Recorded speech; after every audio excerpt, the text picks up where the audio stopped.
Bismillahirrahmanirrahim. My dear students of 4th grade class, today we will discuss the genetics and pathogenesis of adult polycystic kidney disease.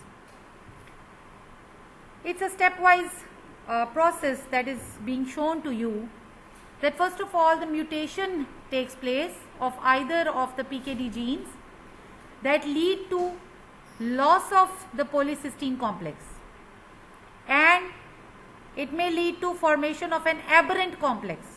So what happens as a result of these?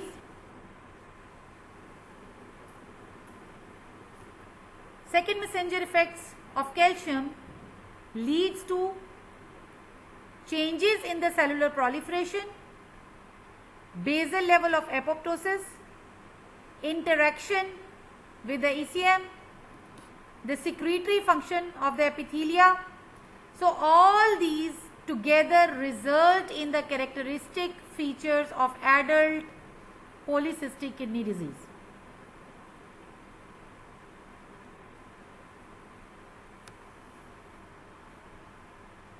Here, my dear students, you are shown this diagram, the diagrammatic presentation, how the cyst is formed. What happens?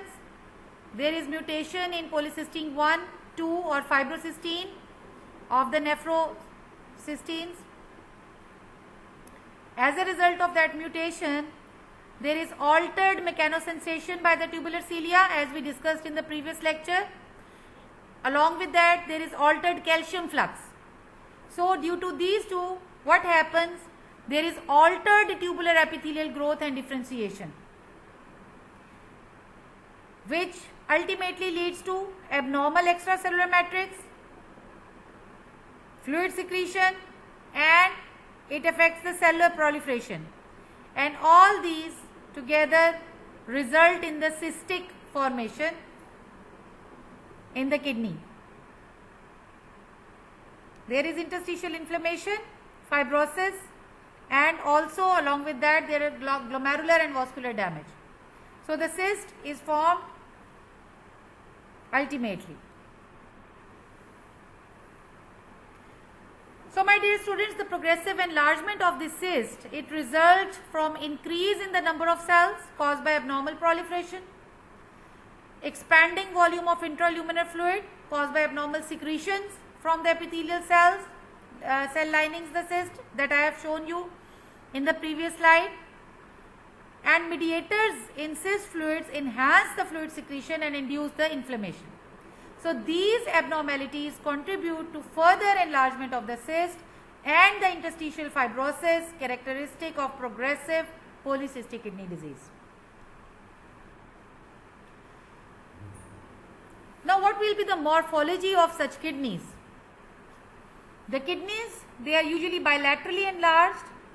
External surface appears to be composed solely of a mass of cysts up to 3 or 4 centimeter in diameter with no intervening parenchyma.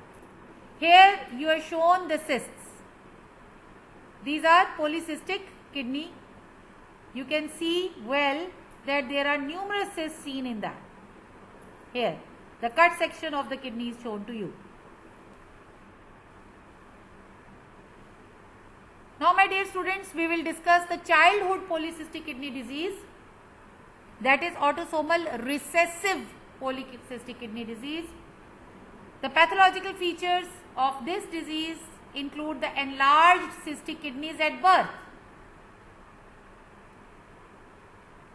The patient, the neonate, it is born with the cystic kidneys. Along with that, you may find the hepatic fibrosis, and death in infancy or childhood is common, and it's variable.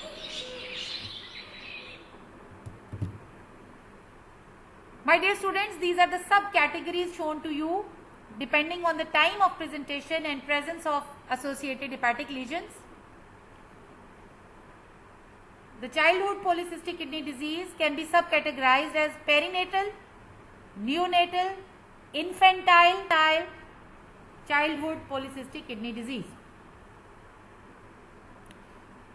Now we are going to discuss the genetics and pathogenesis of this disease. Here you will find the mutations of PKHD1 genes, which maps to chromosome region 6p21 to p23. So PKHD1 gene encodes a large novel protein fibrocystine. Fibrocystine is an integral membrane protein with a large extracellular region, a single transmembrane component and a short cytoplasmic tail. This fibrocystine, it also has been localized to the primary cilium of the tubular cells. The function of fibrocystine is still unknown. Its putative conformational structure indicates it may be a cell surface receptor with a role in collecting duct and biliary differentiation. Now my dear students, what will be the morphology in this case? In the case of childhood polycystic kidney disease, you will find the kidneys are enlarged and have a smooth external surface. On cut section, numerous small cysts in the cortex and medulla give the kidney a sponge-like appearance. There will be dilated elongated channels that are present at right angles to the cortical surface, completely replacing the medulla and cortex. This is the cut section shown to you in case of childhood polycystic kidney disease.